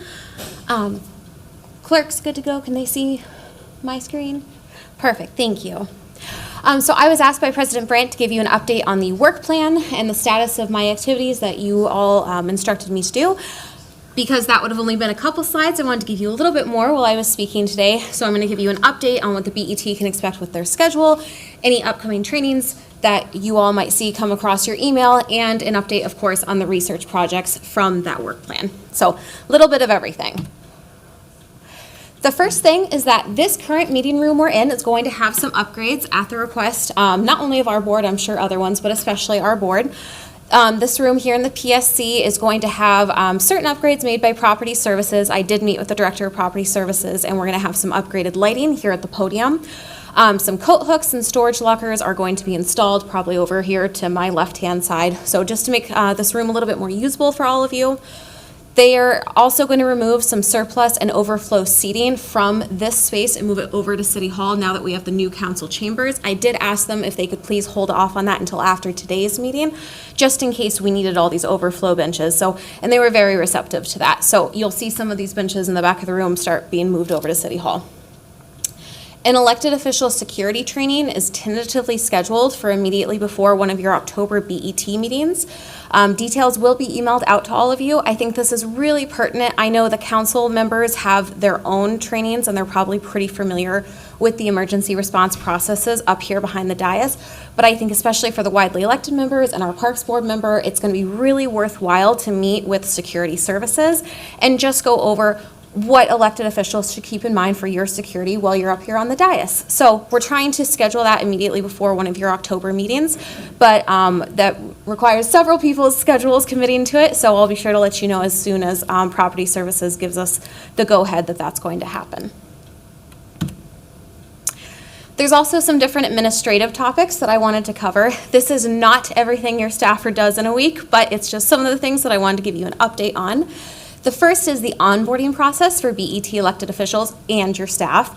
I put this here because it wasn't originally on the work plan that you guys had routed for me, so we just put it here in administrative topics. First of all, a SharePoint site was created. This is going to serve both as a repository for documentation and as an onboarding, offboarding interactive checklist. You may openly comment or submit questions there on the SharePoint, and your questions and my response will be visible for the rest of the board members. So it's a way to, again, continue work off of the dais without violating, any kind of open meeting requirement or anything like that. You can go to the SharePoint, you can see relevant documents to the BET. The other thing it does is it allows, if there's any kind of turnover, both for you as elected officials and me as the staffer, Traditionally, the city used their M drive to hold documentation. A few years ago, before my time here, they moved away from that and they went to the OneDrive and the SharePoint site. The BET's SharePoint pages were in existence, but they were basically defunct. There hadn't been anything added in years. When I had a meeting with City IT, they did not like that because the idea that we are just kind of holding informations on our desktop and maybe forwarding documentation as it comes in, it's just not a good way to do things. So now we're going to have a central repository so that the BET and any staff you have come on, any elected officials can have the most up-to-date information, and there's some place to find it. Several departments are coordinating to include the BET elected staff in their onboarding programs and events. Work is ongoing between myself, HR, IT, COO Margaret Anderson Kelleher, Clerk Casey Carl, Deputy City Operations Officer Saray Garnett Hachuli, and Commissioner Priest Stenson.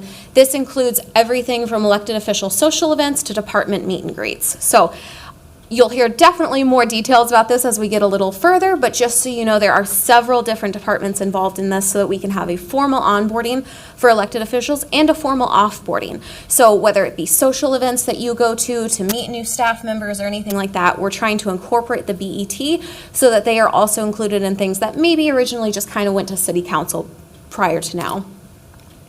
Another topic that had come up before on the dais was the senior advisor work review process. I identified the workplace management system. It's called Halogen, that's used by the city of Minneapolis. I've requested access to that program, both for myself and for my supervisors. Unfortunately, the COO relayed that the reason we're having a delay in that is because elected officials cannot be supervisors in Halogen. So we're working with them, we're working with that department to come up with a workaround. It's unfortunately just another one of those things where this is an unusual position on an unusual board, and we need to find a way to make it a little bit more streamlined and make me more like a regular city employee. So that's in progress. The next line I have, I just refer to as BET-IT or BET Information Technology. In addition to working with the communications team and lead up to this meeting, who were very, very helpful, I have to say wonderful things about the city communications team, I'm also working with the city clerk's operations team to get the BET's own social media pages unlocked and identified. They are in existence, same thing though, they've been defunct for at least several years. So they are trying to get those pages unlocked and get me access so that if the BET decides to make those active pages, we certainly can. To be honest with you, the city doesn't have a huge social media following. Obviously, individual elected officials may, but the city does have their own account. The city clerk's office is probably the department with the most social media presence after that. Would the BET want our own pages? Maybe, maybe not. We can certainly, do that at your discretion later on, but we'll have access to those pages if we choose to. Another interesting thing that came up, Policy and Research approached me about potentially tracking the public's emailed comments over time, and a work group is being explored for that. What that is going to be an engagement evaluation to try and understand and see if we can't quantify how many comments is the board getting. When our elected officials, especially our widely elected ones, get an emailed question from a member of the public, how do we hold on? How do we document that question? Is it the same with questions that come in through the general city management system? So it's a way to try and look at how is the public involved with the BET and how can we maybe qualify those responses more so that when our elected staff are up here, they're saying, well, I've been getting a lot of questions about this. Well, what does a lot mean? So it's a way to just kind of try and come up with a repository for all the different interactions we have with the public and see if we can't make that a little bit better. But that's still in the early stages as well. Finally, formal training required of the staffer. I'm working with finance to secure a purchase card so I can enroll in the Government Finance Officers Association training that you all kindly gave me permission and funds to pursue. As part of my employment contract, I need to pursue any kind of additional education and training that you all direct me to. And in conjunction with President Brandt, it was decided that I would go after the Certified Public Finance Officer program with GFOA. That is a 2-year program. The coursework is self-paced with an exam every 3 months. So it's beefy, but I look forward to it. And then finally, the BET's investigation. So this is more of that original work plan, and this slide should look really familiar to you all because it's what we used previously. In the near term, the debt load comparison to peer cities was submitted to the board as a receive and file. As of today, I have not had any follow-up requested or any questions. I heard from President Brandt he might have some, and I can certainly address those at any time. But as of today, I did not get any follow-up from any members of the board, which is totally fine. I assume you all took that report, you received and filed it, and maybe that's all there is to it. The next one, for alternative sources of revenue, this ended up, so I spoke with the Director of Policy and Research, whose title just changed, and I promise to memorize his new longer title. So my apologies to Andrew for saying Director of Policy and Research. But that was outsourced to a third-party contracting firm. The contract was delayed, but the vendor has since been selected. There has been no ETA provided to me as to when we are going to get that report back, but of course, it's not going to be by your meeting when you vote on the levy next week. So please keep that in mind. Once that report is available, the vendor will submit it to both the board and the city council as a receive and file. Due to the joint investigation agreement we have between the BET and the city council, once the initial report is received, I should be able to investigate any additional follow-up questions that it might spark for you here at the BET. So what we're waiting on right now is, now that the vendor has been selected, we're waiting on the vendor to get that report back. Once the vendor has the report back, you will receive that report and you can file it and receive it. And then any follow-up questions you have pertaining to alternative sources of revenue can come to me, or maybe me in conjunction with other policy and research staff. But just so you know, that's in progress. Because alternative revenues was delayed, I started looking at our far-term projects. And if you remember, originally when we talked about these projects, we agreed that the near term would be what I tackle now because they would take the least amount of city resources. And the far term, we're gonna take more city involvement, more city resources. And so we were gonna push those out. But I did wanna touch on the far term just because we're delayed on some of the near term. I grouped two together because this went as one request to the Minnesota Department of Revenue, and what they are providing to us is going to tackle both these issues. So the first one was the geographic analysis of where sales and special use taxes are generated, and the second is the mapping of dollar flows from sales and special taxes through the Downtown Assets Fund. Just to summarize. So both of those require a special report to be generated from the Minnesota Department of Revenue. This request is in progress, and the BET staffer, me, has completed the local government disclosure training required by the Department of Revenue that they responded with. This taxpayer data is not public, and improper disclosure can incur a felony charge. As such, it's going to require a heavy lift and a close partnership with finance to disseminate the information and present an analysis to the board that is wide-ranging enough to avoid violating any privacy restrictions or violating state law. So just to give you an idea, only one person here at the city is the sales use liaison with the Minnesota Department of Revenue. So I had to work with that person who's housed inside of finance to request the sales use information from the Minnesota Department of Revenue. They are currently working on that request, but just so you know, it is not public information.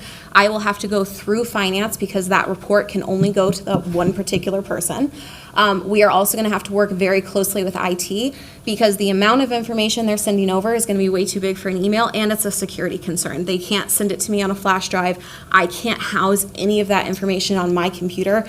It is not public information, and it is very tightly kept. So I bring this up to let you know that finance has been wonderful to work with. It is in progress, but I'm making this request to finance during a time of year where they are very, very busy. So it is in progress. Do I think it's going to be next week? No, I do not. So just so you know, it's going to take a lot of different city departments, but we're tackling it one day at a time. And then finally, an analysis of major cost drivers in the city budget growth, perhaps supplemented by a panel of outside experts. I estimate that to begin in the spring of 2026. My reasoning for that is right now we are hardcore working on onboarding. We are also working on the alternative revenues. We've got some geographic analysis that might come through from the Minnesota Department of Revenue. I think that is plenty to get us through the end of the year.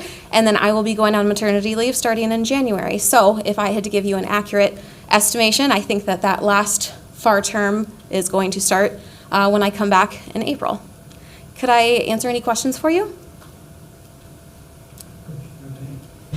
Thank you, President Brandt, and maybe it's almost directed more at you. I do think it might be, but maybe once we're through these milestones that we've got coming up here with regard to pretty much just next week, but I think there would be some benefit to having a presentation on the debt load piece. The reason I say that is I had fully intended to go back and look at that more closely, but there's a lot going on for all of us, I think, right now. So I don't know if you find that something that you would want to bring forward to have presented to the BET, and especially if you think you have questions. But I think that would be worthwhile, especially since you've put the work into it. I just have a few reactions to your presentation. First, on the debt load, I noted that you were careful to say that there are differences in how cities categorize their debt loads in terms of and how they treat the tax-supported versus the maybe revenue-supported that have a geo backup. And if there's any way to sort of equalize that across the cities that were studied, I would find that helpful, because right now, if you look at the data, Minneapolis comes out on the very low end for debt load, but some of that may be accounted for by that refinement of data, and we can talk more about that offline if you would like. I would also urge you to urge the people who are looking at this room not to be too quick to take out seating, because it's used by a number of other bodies that tend to attract more visitors than we do. I was here, for example, for Councilmember Chowdhury's renaming item before the Planning Commission on Edmond Boulevard, and the room was virtually full. And I think there are probably going to be other items that come before the Planning Commission that might draw such a crowd. So I didn't see too much seating as an issue, but maybe carry that feedback to them. And then in the area of documenting questions that come into the Board of Estimate from the public, one improvement I would like to see made is for the board member to whom the question is addressed, or the president of the board, to capture the email so that we can actually give a response. There's somebody who wrote to me in the first year of my presidency, but we had no way to track him. It turned out to be a him down, and I tried Facebook and I tried various other sources and could not find the person, and I wanted to be responsive to his concern. So if we could capture the sources of those emails so that we can respond to them, that would be very helpful and make us look more accountable and transparent.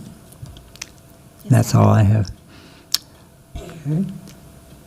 Thank you for that presentation. I did want to mention that I have requested staff to take a look at the city's acreage holdings, both inclusive of public right-of-way and exclusive of public right-of-way, just because we know, for example, how much acreage the park board has, and it'd be interesting to have a comparable figure for the city for purposes of perspective. So I see no further business to come before the board. We will stand adjourned without objection.